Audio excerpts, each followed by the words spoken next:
Hello, নমস্কার, welcome to my channel সুস্মিতার দুনিয়া। কেমন আছেন সবাই? আশা করি ভালো আছেন। আর আজকে চলে এসেছি জামাই ষষ্ঠীর ভুরিভোজের আয়োজনের আর এই ব্লগটা নিয়ে। আমি আর এখন বাজে প্রায় সকাল 6টার মতন। সো আজকের আয়োজনে আমি প্রায় 18টি আইটেমের মতো রান্না করি। জামাই ষষ্ঠীর ভুরিভোজনের আয়োজনটা করেছি। সো আগে চলুন আমি আমার পুজোটা কমপ্লিট করে নিই। সবার আগে পুজোটা দিয়ে স্নানটা করে চলে এসেছি। এখন পুজোটা দিয়ে নিই, তারপর চলে যাব রান্নাবান্নায়। আর কি আয়োজন করলাম সেটাও আপনাদের সাথে শেয়ার করব। কি আয়োজন করলাম সেটাও শেয়ার করব। অ্যাকচুয়ালি নর্মালি তো এই জামাই ষষ্ঠীর আয়োজনটা শ্বশুরবাসা থেকেই করা হয়, কিন্তু যেহেতু সিঙ্গাপুরে থাকি সবসময় যাওয়াটা সম্ভব হয়ে ওঠে না। আর সেই রকমভাবে বলতে গেলে আমার এত বছর হয়ে গেছে বিয়ে হয়েছে, কিন্তু আমার বর এখনও তার আর জামাই ষষ্ঠীটা নেওয়া হয়নি। সে জামাই ষষ্ঠী নিতে যেতে পারেনি কোনো বৎসরই। আমার মা তাকে ষষ্ঠীটা দিতে পারেনি। সো সেটা নিয়ে মারও দুঃখ, বরেরও দুঃখ। বর শ্বশুর বাসা থেকে ষষ্ঠী পায় না, মা ষষ্ঠী দিতে পারে না। সো দুইজনের দুঃখ গুছাতে আগের দিন তো যারা আমার ব্লগটা দেখেছেন তারা জানতেই পারছেন যে সেদিন আমাদের নিরামিষ রান্না করা হয়। তাই সেদিন শ্বশুরবাসার নিয়মে নিরামিষের আয়োজন করেছি সব কিছু। আর পরের দিন আমার মা আর আমার বর যেন এইটা ফিল না করে যে শ্বশুরবাসা থেকে কিছু করা হয়নি, তাই শাশুড়ির হয়ে স্পেশাল আয়োজনটা আমি আমার মিস্টার বরের জন্য করে দিলাম। সো আজকে আমি আমার মিস্টার বরের জন্য যা যা পছন্দ তার আইটেমগুলোই সব কিছু করার চেষ্টা করেছি। আজকের এই ভুরিভোজের আয়োজনে আমি প্রায় 18টি আইটেমের মতো আয়োজন করেছিলাম 18টি আইটেম দিয়ে। সেটা দেখে আমার মিস্টার বর আর আমার ছেলে দেখে খুবই হ্যাপি হয়ে গেছিলো। তারা তো অবাকই হয়ে গেছে। আমার ছেলে তো লাস্টের দিকে দেখতে পারবেন, সে খুবই খুবই এক্সাইটেড হয়ে গেছিলো এই জিনিসগুলো, ওইটা সেটা বলে বলে তার ড্যাডিকেও জিজ্ঞেস করছিল।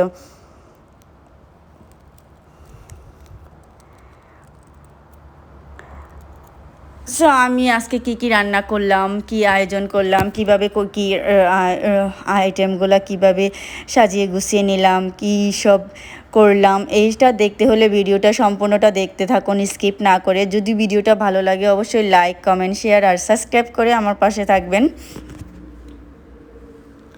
সো এখন চলে আসছি রান্নাবান্না করতে। কথা বলতে বলতে আমি অনেকটাই কাজ করে নিয়েছি, এর মধ্যে দেখতেই পেয়েছেন।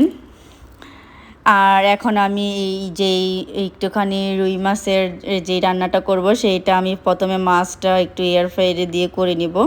এয়ার ফ্রায়ারে দিয়ে ফ্রাইটা করে নিব, তারপর রান্নাটা বসিয়ে দিব ওইদিকে। আর এর মধ্যে কিন্তু বলে দিই আমার ছেলে বাড়িতে নেই, কারণ সে তো স্কুলে থাকে, এই সময় জানতেই পারেন। আজকেও আমি তাকে আনতে যেতে পারিনি, তার বাবা তাকে নিয়ে চলে আসবে। আর সেই সুযোগে আমি রান্নাবান্না সব কিছু কমপ্লিট করে ফেলবো।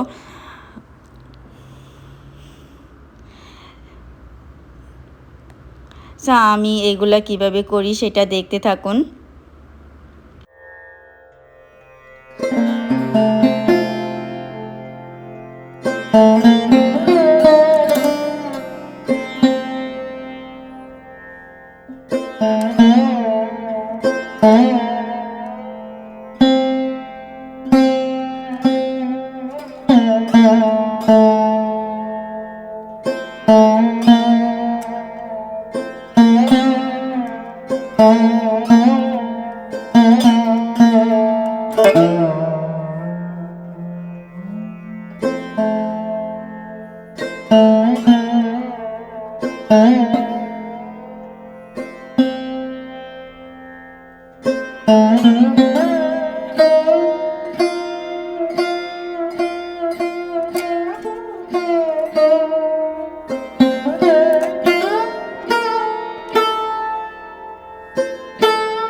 সো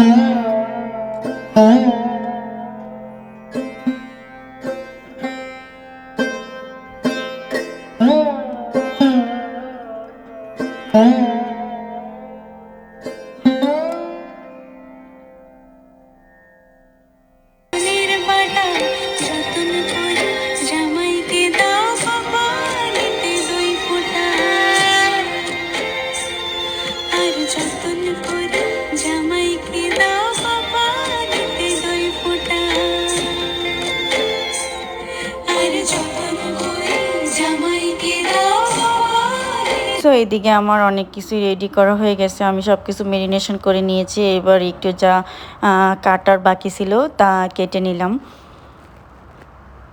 আর আজকের আয়োজনে আমি রেখেছি হচ্ছে প্লেন পোলাও। প্লেন পোলাওটা আমার বরের খুবই পছন্দ। সাথে আমি করেছি বেগুন ভাজা করব, তারপর কুমড়া ভাজা, স্যালমন ফিশ ফ্রাই করব, সাথে একটা ডিমও রেখেছি, তারপর করব ঝিঙের বড়া। এর জন্য আমি সব কিছুই, আর করলা ভাজি, এর জন্য আমি সব কিছুই কেটে নিছি। আর আমি আজকে করব হোল চিকেন রোস্ট, যেটা চিকেনটা সম্পূর্ণটা থাকবে। আর করব একটুখানি রুই মাছ, সাথে আছে চিংড়ি মাছের মালাইকারিও করব। আর মাটন তো করবই।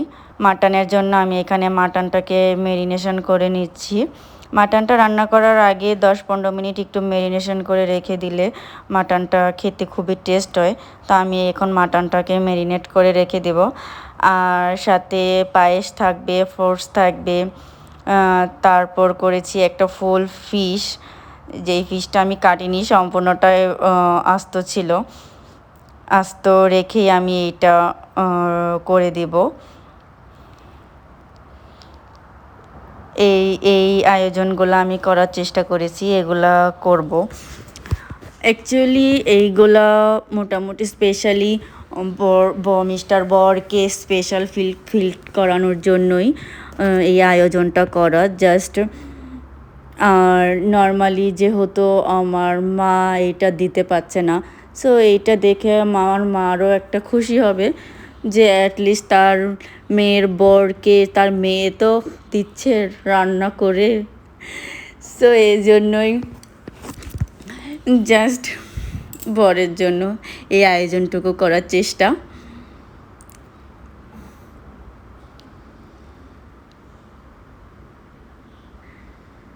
অ্যাকচুয়ালি মনটা খারাপ লাগে না, বছরের এই রকম 1-2টা দিনই তো থাকে, স্পেশাল দিনগুলা থাকে, যেদিন শাশুড়িরা তার মেয়ে জামাইদের জন্য, শ্বশুরবাসা থেকে মেয়ে জামাইদের জন্য এইসব একটু করে থাকে। কিন্তু যেহেতু বাইরে থাকি, বড় বাইরে থাকে, সেই রকম করে আর করাটা সম্ভবই হয় না। তো ওদের সবসময় একটা আফসোস থেকে যায়, বরেরও আফসোস থেকে যায়। তো এইটাই আর কি, জাস্ট একটু করার চেষ্টা। সো এইদিকে মোটামুটি আমার রান্নাগুলো প্রায় শেষ হয়ে গেছে। এইবার আমি যাব সব কিছু রান্না শেষ করে। এই যে দেখেন মাটনটা আমি এখানে বোনা করে নিয়েছি। আর মাটন বোনাটা করে শেষ করে এর মধ্যে কিন্তু আমার ছেলে বাসায় চলে আসছে, ওকে একটা মিল্কশেক করে দিয়ে বসিয়ে দিছি। আর এইদিকে পোলাওটাও হয়ে গেছে, আর চিকেন রোস্টটাও রেডি হয়ে গেছে। সো এইবার আমি মিস্টার বরের খাবারটা রেডি করে ফেলি। চলুন কীভাবে সাজাই সেটা একটু গুছিয়ে নেই।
সো এইদিকে আমার সব কিছুই সাজানো গোছানো হয়ে গেছে, আমি সব কিছুই দিয়ে দিয়েছি যা যা করেছি, চিকেন, মাটন, ফিশ, প্রন, চিংড়ি মাছের মালাইকারি, ট্যাংরা মাছের ঝোল, তারপর পায়েস, ফ্রুটস, তেলাপিয়া মাছ, হুল তেলাপিয়া মাছ ফ্রাই, তারপর হচ্ছে ভাজি, সব কিছু দিয়েই আমি সব কিছু এই ডেকোরেশনটা করে ফেলেছি। আর এইটা ছিল আমার এই আয়োজনটা টোটালি ছিল সারপ্রাইজ, আমার বর জানতো না। সো সে তো দেখে খুবই অবাক হয়ে গেছে, সেই সাথে আমার ছেলেও খুবই সারপ্রাইজ হয়ে গেছে।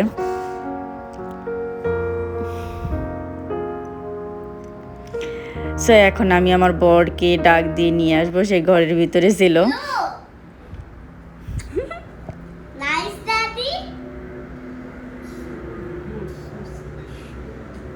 Yes, nice toy. Yes. Look, it's a rabbit. It's a rabbit. And it's a big Thank you. piece. So আজকের ভিডিওটা এই পর্যন্তই। এই ছিল আজকের আমার এই ষষ্ঠীর ভুরি পুজোর আয়োজন। ভিডিওটা ভালো লাগলে অবশ্যই কমেন্ট করে জানাবেন। So tata, bye bye.